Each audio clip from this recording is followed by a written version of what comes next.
Hi everyone, I'm Rodrigo Durão and this is what's happening in Brazil. We start by updating you on the latest news from the country.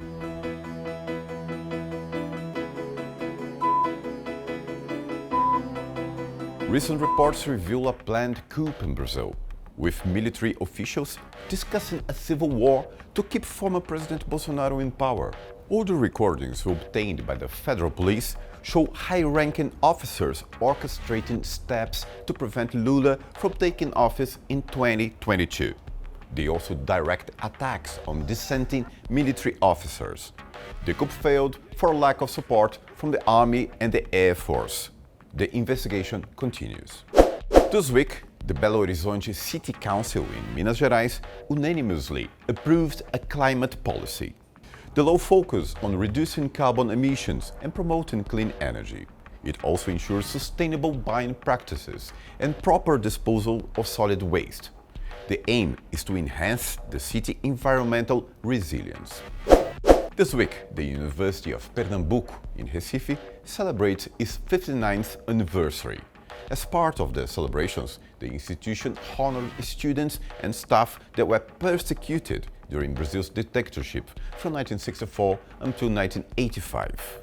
The memorial and diplomas recognize their contributions to the resistance movement and reaffirm the university's commitment to democracy and freedom. In response to recent hurricanes, Brazil has boosted aid to Cuba by donating 10 tons of food and essential supplies. This follows a shipment of 30 water purification units. The aid aims to help the country to recover from these natural disasters and an energy crisis. Brazil will also send medicines and materials for solar panel installations to further assist Cuba's recovery.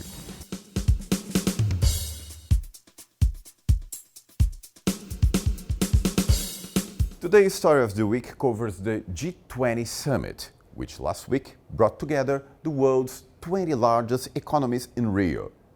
For the first time, the summit was held in the country. Brasil de Fato was there, and now you can watch a summary of this important meeting. There were 2 days of meetings. Between November 18th and 19th, the heads of state and government of 39 countries and 16 international organizations met in Rio de Janeiro. The main proposal of the Brazilian presidency at the head of the G20 was the Global Alliance Against Hunger and Poverty, which aims to reach more than 500 million food insecure people worldwide. President Lula launched the initiative on the first day of the summit. Hunger and poverty are not the result of scarcity or natural phenomena. As the Brazilian scientist and geographer José de Castro said, hunger is the biological expression of social evils. It is the product of political decisions perpetuating the exclusion of a large part of humanity. With the Alliance, we will articulate international recommendations, effective public policies, and funding sources. Brazil knows it is possible. The Global Alliance Against Hunger has been joined by 82 countries, 24 international organizations, and 31 philanthropic and non-governmental organizations. Brazil's Minister of Social Development and Fight Against Hunger, Wellington Dias, celebrated the initiative. Todos os países do G20. All the G20 countries that have spoken expressed their commitment not only to comply with the terms of the alliance in their countries, but also, there are well-developed countries with low levels of poverty and food insecurity. However, they are all committed to working on their plans to contribute, reducing food insecurity and poverty even further, and most importantly, contributing with financial resources and knowledge. In the session discussing the need to change the global governance system, the Brazilian president sent a veiled message to President Javier Milei by mentioning a series of agreements on which Argentina has expressed dissent. It is no surprise that inequality fosters hatred, extremism, and violence, nor that democracy is under threat. Neoliberal globalization has failed. Lula also criticized the UN Security Council and called for a reform of the governance mechanisms. The Security Council's failure to act has itself been a threat to international peace.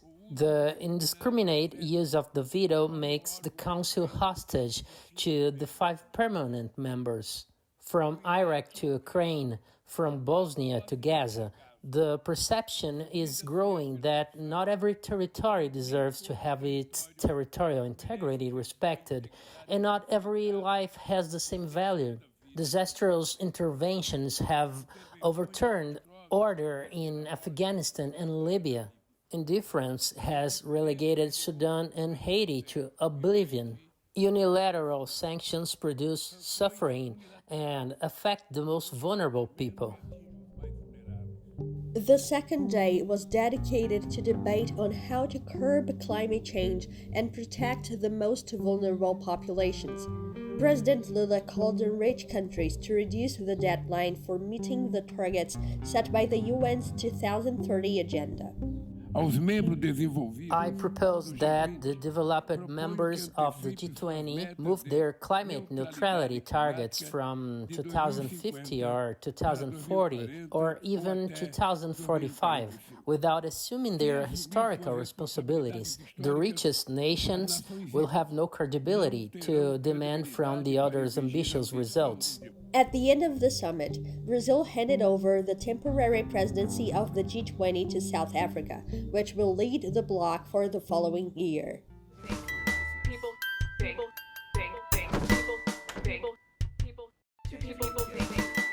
This week's Culture Talk explores Elas no mic, or Women on the Mic.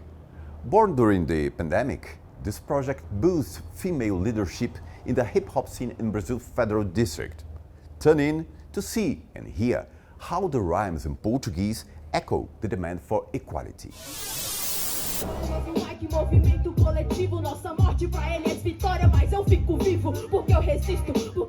To strengthen the role of women in the rap and hip-hop scene, the Women on the Mic project has been making history in the Federal District. It is an inclusive platform for the vindication of art made by women.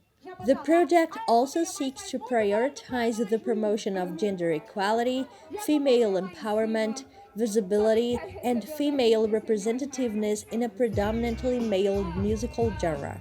Elas no Mic surgiu no meio da pandemia. Women on the Mic during the pandemic, it was a rhyme battle project that I implemented on a digital platform so that women could practice freestyle rhyming and live in a rhyme battle even at home, with a somewhat complicated situation for everyone, especially the practitioners and the cultural producers who live off this culture, live off the street movement. In addition to a battle, that's a females movement to give a voice to women from poor neighborhoods and women within the hip-hop music scene. Motivated by the need to balance the gender gap in the music industry, Women on the Mic faces the challenge of overcoming the stereotypes and barriers that still limit female participation today. O corre é sempre dobrado para as mulheres, né? The path is always twice as hard for women as they have to run twice as far to get where they want, but that's what I always try to tell people. We have to be able to see the future in a better way, in a better perspective, and that's what I think the rhyme battles are bringing us. Initially conceived and produced by rapper and artist Fugazi, the project has now 3 women working on the production team and several MCs involved. In addition to performances, the group takes its project into schools and promotes workshops at cultural events. At the beginning of November, another edition of the rhyme battles promoted by Women on the Mic took place. The prize amount is not much, enough for a meal for 2, but competitors are not in it just for the money.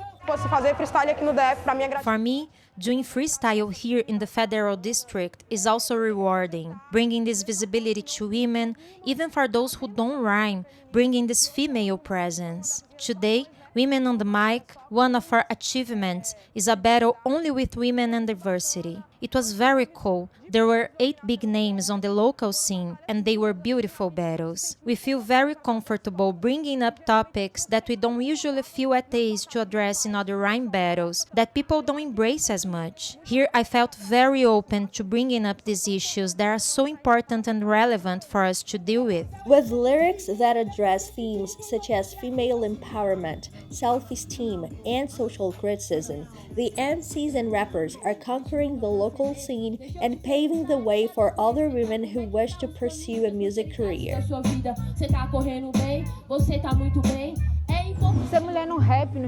Being a woman in rap and hip-hop is very difficult, regardless of whether you're an MC, a graffiti artist, or a DJ. So we're trying to get off the ground in the best way. Women help each other and try to strengthen the rap and hip-hop culture as a whole, as well as themselves, but the scene still doesn't embrace us the way it should.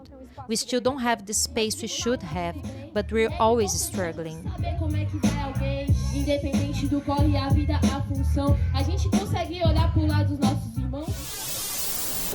Did you like the show? So hit the like button and share it with your friends.